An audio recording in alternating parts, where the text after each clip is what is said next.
She was 30 years old, healthy, strong, no medical issues whatsoever. But for 8 days straight, she refused every meal. The veterinarians were baffled. The staff was desperate. And as her body began to weaken, everyone feared they were running out of time. Then, someone found an old photograph in the archives, a picture from 20 years ago. And what they decided to try next seemed impossible. But it was her only chance. Before you watch, remember to like and subscribe so you don't miss another touching story like this one. And write in the comments where you're watching from and what time it is there. Sarah Martinez stood outside Luna's enclosure at the Portland Gorilla Sanctuary, staring at the untouched food tray. Day 3. 3 days without eating, not a single bite. The breakfast tray sat exactly where she'd placed it 2 hours ago. Fresh fruit, vegetables, Luna's usual favorites. Completely ignored. Through the observation window, Sarah could see Luna sitting in the corner of her enclosure, her back against the wall. Her posture was slumped, defeated. She looked smaller somehow. "Anything?" Marcus, the senior keeper, asked as he joined Sarah. Sarah shook her head. "Nothing. She won't even look at it." "Dr. Patterson wants to run more tests." "We've run every test. Twice. There's nothing medically wrong with her." Marcus frowned. "Then why won't she eat?" Sarah had been asking herself the same question for 3 days. Luna was a 30-year-old Western lowland gorilla. She'd been at the sanctuary for 10 years, ever since transferring from the Seattle facility where she'd been hand-reared. In those 10 years, Luna had integrated beautifully into the sanctuary's troop. She was social, healthy, and active. Until 3 days ago. 3 days ago, Luna had simply stopped eating. No warning, no visible trigger, no medical explanation. She just stopped. "What do we do?" Marcus asked. Sarah didn't have an answer. By day 5, Luna was visibly weaker. Her fur had lost its sheen. Her hands trembled slightly when she moved. The veterinary team measured her weight. She'd lost 12 pounds in 5 days. Her movements were slower. Her eyes were dull. She spent most of her time sitting or lying down. The other gorillas in the troop had noticed. They would approach her, make soft vocalizations, offer their own food. Luna ignored them all. The other gorillas had changed their behavior too. They'd formed a protective semicircle around Luna's sleeping area at night, keeping watch. Kima, the eldest female, brought her own food and placed it near Luna, not offering directly, just leaving it close. Dr. Patterson documented everything. They know something seriously wrong. Dr. Patterson, the sanctuary's head veterinarian, was running out of options. "We need to consider forced feeding," she told Sarah during the morning briefing. "If she doesn't eat soon, her organs will start to fail." "She's only 30, Sarah protested. "She would be in her prime." "I know, but without nutrition, age doesn't matter. We're looking at kidney failure within days if this continues." Sarah felt sick. That afternoon, she went to Luna's enclosure and tried something different. She entered the space, something she rarely did, preferring to interact through the feeding slots and barriers. Luna lifted her head slightly as Sarah approached, but didn't move. Sarah sat down on the floor about 10 feet away, close enough to talk, far enough to not be threatening. "Hey, Luna," she said softly. "I know something's wrong. I wish you could tell me what it is." Luna's eyes focused on Sarah for a moment, then drifted away. "We're all worried about you. Everyone here cares about you so much. Please, just try to eat something. Anything." Nothing. Sarah stayed for an hour, talking quietly, hoping something would reach Luna.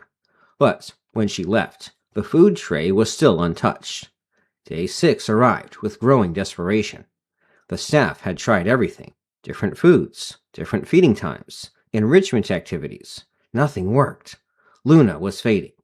That evening, Sarah stayed late in her office, going through Luna's file for the 100th time, looking for something, anything, some clue they'd missed. Medical records, behavioral notes, transfer documents from Seattle. She pulled up Luna's behavioral logs from 2015. There, a note.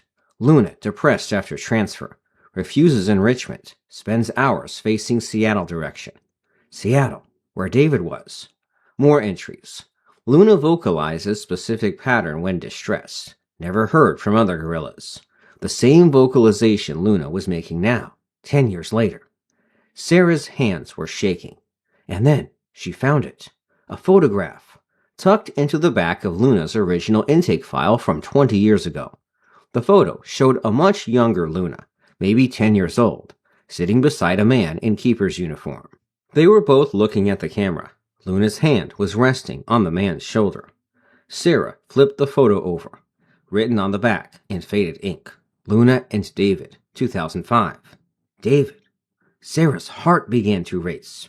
She grabbed her laptop and searched the Seattle facility staff from 2005. There, David Morrison, primary keeper, primate specialist. She found more photos, more records. David had been Luna's primary caretaker from the time she was 2 years old, when her mother rejected her, until he retired in 2015. 18 years. 18 years of daily care, interaction, and bonding. Sarah found the intake notes from 2005. Luna had arrived traumatized, wouldn't let anyone touch her, except David. The first time David entered her enclosure, Luna had crawled into his lap. The note read, "Breakthrough. Luna accepted Morrison. Recommend as primary caretaker. 18 years of trust. Then he'd retired, and Luna had been transferred to Portland shortly after." Sarah did the math. Luna had been with David from age 2 to age 20. She'd been at Portland for 10 years, and David had been gone from her life for 10 years. Sarah grabbed her phone and called Marcus. "I think I know what's wrong with Luna." Tracking down David Morrison took 2 days. He'd retired to a small town in Scotland, had left the zoo world entirely. When Sarah finally reached him by phone, he was shocked. "Luna?" His voice cracked. It's been 10 years. How is she?" Sarah took a deep breath. "She's not doing well, David. She stopped eating 8 days ago. We can't find any medical reason, but I found your photos. I think she might be missing you." There was a long silence on the other end. "That's impossible," David finally said. "It's been a decade. Gorillas don't remember that long." "Don't they?" Another pause. "I'll be on the next flight," David said. The flight from Scotland took 18 hours. David didn't sleep. He kept thinking about Luna's transfer day. She'd reached through the crate bars, trying to hold his hand one more time. He'd promised he'd visit. 10 years of broken promises. What if he was too late? David Morrison arrived at Portland Gorilla Sanctuary on day 8. He was 55 years old now. Gray hair, withered face, but his eyes were kind. And when Sarah met him at the entrance, she could see the emotion there. His hands were shaking when he signed the visitor log. Sarah noticed the gray in his beard, the deeper lines around his eyes. But when he looked at Luna through the glass, his expression hadn't changed. Pure love. "How is she?" he asked immediately. "Weak. We're preparing for force feeding if she doesn't eat today. David, I have to be honest. I don't know if this will work. It's been 10 years. The chances that she remembers you. Can I see her?" Sarah led him to the observation area, outside Luna's enclosure. Through the glass, they could see Luna lying on her side in the corner. She looked worse than she had that morning. Her breathing was shallow. Her eyes were closed. David pressed his hand against the glass. "Oh, Luna," he whispered. Sarah felt tears burning in her eyes. Maybe this was crazy. Maybe she'd brought this man halfway around the world for nothing. Marcus pulled Sarah aside. "I've worked with gorillas for 20 years. I've never seen one remember a specific person after more than 4 years. 10 years? That's impossible." He glanced at David. "If she doesn't recognize him, we'll have brought that man halfway around the world to watch a gorilla he loves not know who he is." Sarah nodded. "But we have to try." "The staff doesn't think she'll recognize you," Sarah said quietly to David. "It's been too long." David didn't respond. He just stared at Luna through the glass. Then he turned to Sarah. "Can I go in?" Sarah hesitated. "Are you sure? She's weak, but she's still a 300-pound gorilla. If she reacts aggressively, she won't." There was such certainty in his voice that Sarah found herself nodding. Okay, but I'll be right outside. Any sign of distress, you come out immediately. David entered the enclosure slowly. Luna didn't react, didn't even open her eyes. He walked closer, stopped about 15 feet away. Then he did something Sarah hadn't expected. He called her name. Not just her name. He called it in a specific way, a distinctive inflection, the way someone might call a beloved pet or child. Luna, he sang softly, 2 syllables, the second one rising. Luna's ear twitched. Sarah leaned forward, hardly breathing. David called again. Luna, it's me, girl. It's David. Luna's eyes opened. For a moment, she just stared at the ceiling, unfocused. Then her head turned toward David. She looked at him, really looked. David stood perfectly still. Hey, sweetheart, he said softly. I'm here. I'm so sorry it took me so long. Luna's eyes narrowed slightly, studying him. Sarah could see her mind working, processing, searching through years of memories. Then something shifted in Luna's expression. Her eyes widened. Not confusion, recognition. She made a sound, a vocalization Sarah had never heard from her before. A specific pattern of soft grunts and rumbles. Outside, Marcus had joined Sarah at the observation window. What is she doing? He whispered. I don't know, Sarah breathed. But David knew. His face crumpled, and tears streamed down his cheeks. I know, baby, he said, his voice breaking. I know. I missed you too. Because that sound, that specific vocalization, was the greeting Luna used to make only with David, a sound she hadn't made in 10 years, a sound she'd saved for him alone. Luna moved, slowly, painfully. She pushed herself up from the floor. David took a step forward, then stopped, letting her come to him. Marcus held his breath. She's going to collapse. But Luna didn't collapse. One step, then another. Sarah realized what she was witnessing. Luna was using every reserve she'd saved for 8 days. Not for food, not for survival. For him. The enclosure was 40 feet across. It took Luna 3 minutes to cross it. Luna walked across the enclosure. Each step seemed to require a tremendous effort. She was weak from 8 days without food. But she kept moving. When she reached David, she stopped, looked up at him, and then she did something that made everyone watching start crying. She reached out and touched his face. Gently, carefully, her massive hand cupping his cheek the same way she'd done when she was younger, and he'd sit with her for hours. Hi, sweetheart, David whispered, covering her hand with his own. I'm here now. I'm right here. Luna made that sound again, that greeting, that recognition. I'm here, David kept saying, over and over, like a prayer. I'm here. I'm here. I'm here. His voice was the same. Luna remembered that voice.